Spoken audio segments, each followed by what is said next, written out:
Are we finally getting Metroid Prime 2 and 3 on the Switch? Just yesterday, Nintendo released Metroid Prime 1 through 3, a visual retrospective, and it's an art book featuring just different concepts, different art, different sketches of characters and environments in the game. And the developer, or one of the developers behind this, Kensuke Tanabe, who was the Metroid Prime series producer, even was talking about a Metroid Prime 2 remake. He said, and I quote, "Retro completed the multiplayer mode without compromising on quality. Being of its time, it was designed for a local play, so the number of players who actually experienced it might not have been very large. If it's remade, I would be delighted for more people to have the chance to experience it."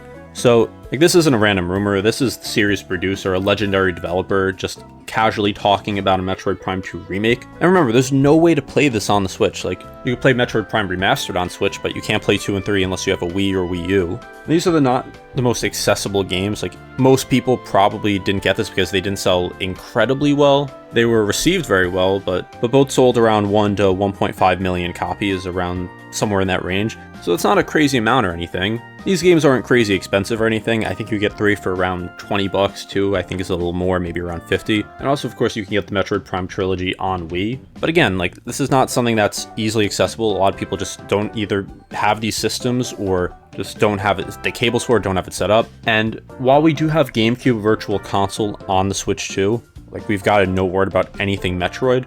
So I think that's a route Nintendo could go down if they want to just get these games out to more people to play before 4 comes out in December. That's probably the most likely thing. But again, we got Metroid Prime Remastered, so why shouldn't we get 2 and 3 remastered? And I've seen some people actually talk about how we might even get it before Metroid Prime 4 releases. And on one hand, that would be something Nintendo does, like just to announce something like that and then release it immediately.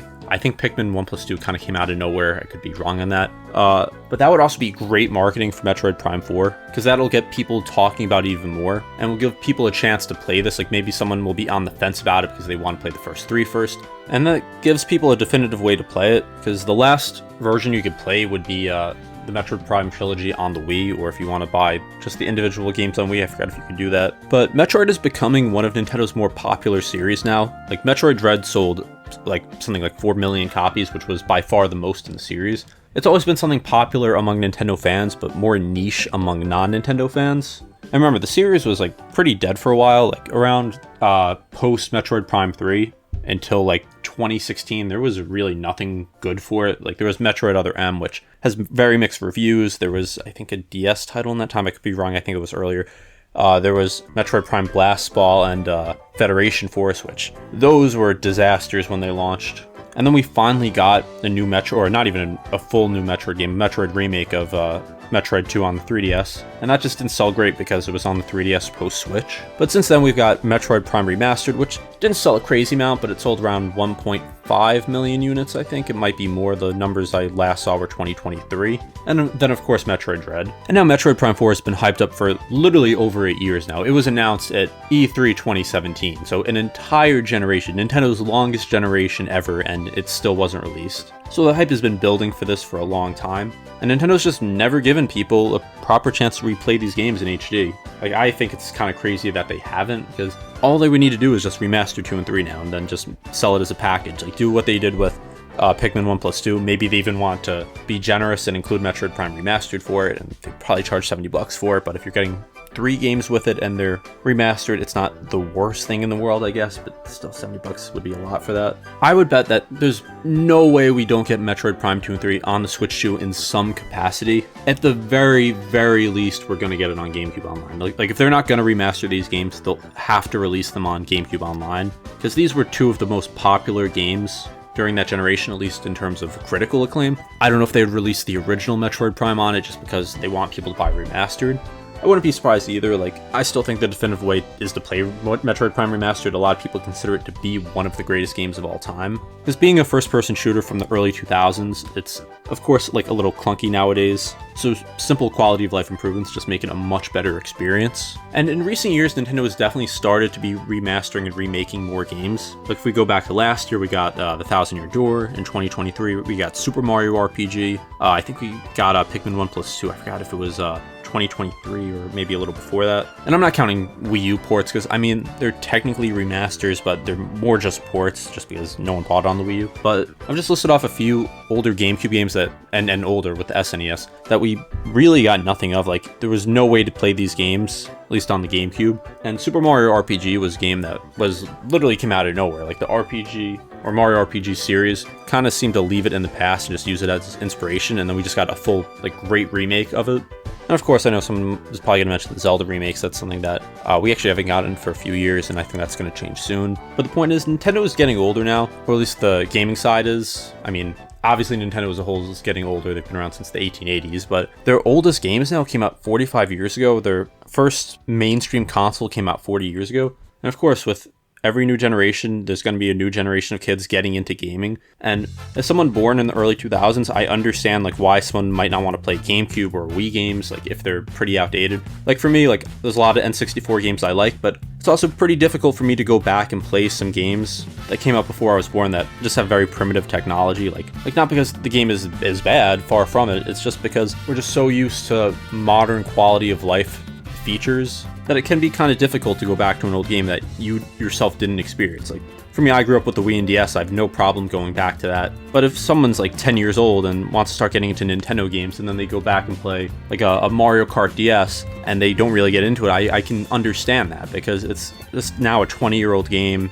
It's obviously shown its age for a while now. So I've always been an advocate for just making games more accessible, like trying to improve great games for modern audiences, and even quality of life updates for people who played it or maybe did grow up during that time but never played it. And then there's a lot of people talk about like remake or remaster culture, and I've talked about this in other videos. I don't think it's a problem if there's actual care put into it, and if it's a remake or remaster that feels necessary. Like The Thousand Year Door, for example, like I think that was a necessary remake. It's a game that you would need to spend like $60 to get a copy for the GameCube, and unless you have a GameCube or an old Wii, you can't play it. And even with that, a lot of people just don't have those plugged in or easily accessible. And plus, it was already a fantastic game that's actually aged pretty well, but now it's just even better now and fixes some of the issues. Super Mario RPG is another one. Like that's a game that desperately needed a remake. Like if you didn't grow up during the SNES era, it can feel pretty rough to go back to, just because it was a very like old game at this point. Like it was released in, I think, in 96. So that's something I think is like a necessary remake. Like an unnecessary one, I guess, would be like The Last of Us Part 2 remastered. Like I don't think we needed that. But once again, like if it takes away resources from making a brand new game, I'm against it, because I'd rather see a new game, especially one that's not like unplayable or anything now. But if it's another company and they do put care into it, I usually don't mind it. And then as for prices, that's obviously important. Like a $70 port of a $20 game and barely any differences sucks. But also, if you just wait, like if it's not something you want to play immediately and you wait, it's gonna go down in price. Like for me, I didn't get Super Mario RPG Remake when it first came out. I waited, I don't know, maybe a few months, and I got it for like $30. So that's not a big concern. Or I shouldn't say it's not a big concern, but it's not my biggest concern. So anyway, going back to what I was talking about earlier in the video, like I've already said I think we're getting Metroid Prime 2 and 3 on Switch, or at least Switch 2. But do I think it's going to come out before Metroid Prime 4? I don't know. If I was betting, I would say probably no, just because like at this point Nintendo has a month to work with that. Like they'd have to really set out of nowhere.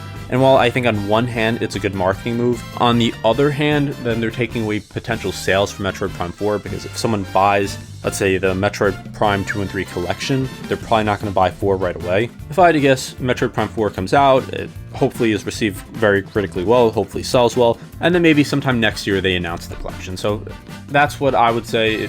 I think especially if Metroid Prime 4 sells well and is received well critically, like there's no way they can avoid having these on Switch, because the Switch and now Switch 2 are basically like the ultimate Nintendo console, just because Nintendo Switch Online just has almost every big game you could expect, at least before the Wii and DS. And now GameCube, like obviously the GameCube library is very small right now, but it's only going to get bigger. So don't worry, there will be a way to play this on Switch, or at least Switch 2 next year. Like there's almost no way they don't. And my recommendation is, if you really want to experience these games, like you really want to play Metroid Prime 4, but you want to experience the first 3 games, play Metroid Prime Remastered, and then if you have a Wii or Wii U, get the games on there, like get the games on the Wii, and just play it. Because even though obviously a remaster would do a lot to improve quality of life things and make it look better, it's still a great experience either way.